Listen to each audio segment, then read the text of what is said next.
Nick, says, once we cleared the amphitheater, I had no idea where to direct Kayla to flight. He flew her out there. He caught on fast, huh? She was still bleeding, so I knew she wouldn't get as far. And with that injury, she was on an uneven downward angle. We might not even make it out of the city. I pointed to the Tiber River, the same point we had crossed to enter Rome. If she could clear the city wall and get us across the water, we had some chance of escaping into the hills. Below us, Roman soldiers had already collected to follow our route. One of them shouted up for us to land at once, or we'd be killed. By now, I knew better than that. The more correct order was that after we landed, then we'd be killed. The emperor had already given his orders concerning both of us. Why would I think they had changed now? I reached down to pat Kayla's shoulders. Stay strong, I told her. Look at this mighty city and how you soar over all of it.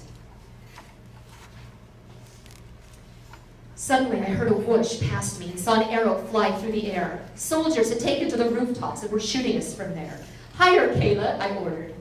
Kayla started to climb, but she was struggling and couldn't get us beyond the arrow's reach. We were almost to the banks of the river when I turned and saw an arrow coming straight for us. There was no time to think. I stuck out my arm to protect Kayla from any further injuries, and instead felt a sting above my elbow, like 1,000 furious wasps had targeted that one spot. With a cry, I instantly lost my grip and fell from Kayla's back. Panicked, I clutched at empty air, but there was nothing. Nothing but the hard ground lay below, rising up at me far too quickly. I didn't have far to fall, luckily, but it wasn't the softest landing either.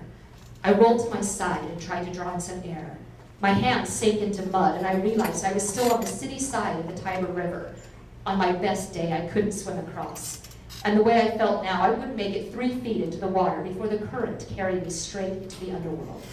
Soldiers on the nearby bridge gave a call of alarm and began running toward me with their spears raised.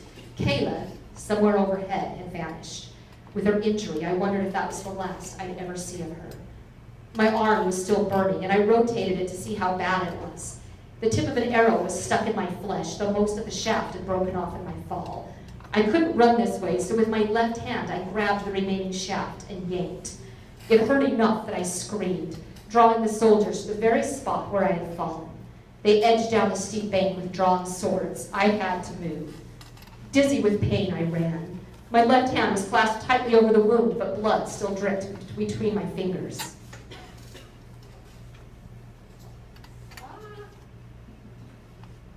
I stumbled forward with no idea of where I could possibly go now. Then in the darkness, I tripped onto a concrete spillway. Water flowed beneath my hands and beneath legs into the river, but the smell was horrible. I already knew what this was, the exit for the Cloaca Maxima, the sewer. I nearly became sick from the odor, but reminded myself that it wasn't too different from what I had smelled beneath the amphitheater. Maybe the stench was stronger here, but I could manage that. I had to manage that, because I had no other plan to survive. All right, that's Mark of the Thief.